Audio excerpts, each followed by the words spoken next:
But I want to hear about your Discovery Bible studies, bro.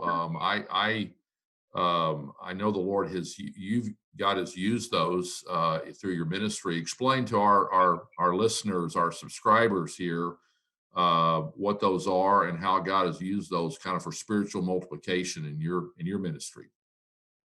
So our hope is, 2 Timothy 2:2. We've heard it. What you've heard from me, Paul speaking to Timothy, presence of others, pass on to faithful men and women who can in turn teach others. There's that picture of 4 generations. Mm-hmm. And so one of the things that I'm becoming more and more convinced of and striving towards is how do we see 4 generations in everything that we do? We do one-on-one discipleships, and using the navigator's wheel as kind of the litmus test of how we're doing spiritually. Mm-hmm. Having just kind of a tight training package for people to walk through. So we want to see 4 generations, and you guys referenced that in Fuel the Flame. We'd call them, y'all would use reproducer. Yeah. We've seen that in the discipleship ladder. And we didn't want to pay any copyrights to you guys, so we just call them multipliers. That's okay. That's okay. Okay, go ahead. Also, and we realized that there was a small group component of that that was kind of missing in the discipleship process. You can't go just one-on-one discipleships and large group, but there's got to be there's a missing piece to that. And I mean, we're in the buckle of the Bible Belt. And so every ministry on campus has got small groups. And the last thing we wanted to do was be like, hey, listen, you guys need something to do on Mondays. Come to our small groups. And at the time, I was working through and talking through some of the guys that are doing disciple-making movements overseas. Mm-hmm. Paul Watson was one of the guys who wrote Contagious Disciple Making, and his dad, David. They were a part of just some really amazing things amongst some unreached people groups in India.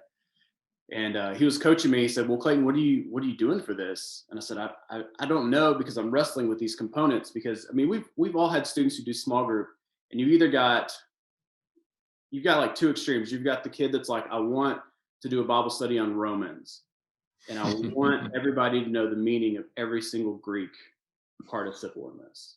Yeah. So they spend 8 hours prepping for this Bible study, and nobody cares, except for them. And then you've got the other one that's like, I'm going to prep for Bible study. I'll prep for small group. I'll prep for small group. And he's like, okay, well, how'd you prep for small group tonight? He's like, well, I said a prayer on the way. Yeah. Cool. Cool. So we wanted to say, what is something that's easy to learn, just like the discipleship kind of training package we had for, you got to work through the navigators, we'll work through these things one-on-one, but we needed something to do this in a small group multiplying setting, but that wasn't to babysit Christians. Mm-hmm. And so we kind of stumbled upon what a lot of guys overseas are using, or just Discovery Bible Studies is what they're calling it. And it's basically approaching scripture, asking the same 5 or 6 questions. Okay, if this is true, which we know it is, how do we apply it in our life? Mm-hmm. And then as a group, let's go through some I will statements. Okay, because of what I've read, this is what I'll do this week. I will. And then the next week, it's accountability. How do we do? What do we talk about?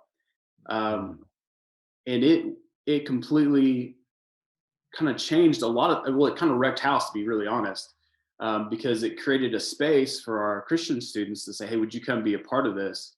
No, it's not, I'm not, we're not, I just want to read this and help discover with me these kind of truths.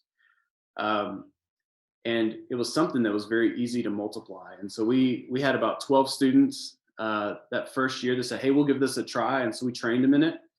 And because what used to happen beforehand is we would just kind of host an event, say, hey, who's interested in a small group?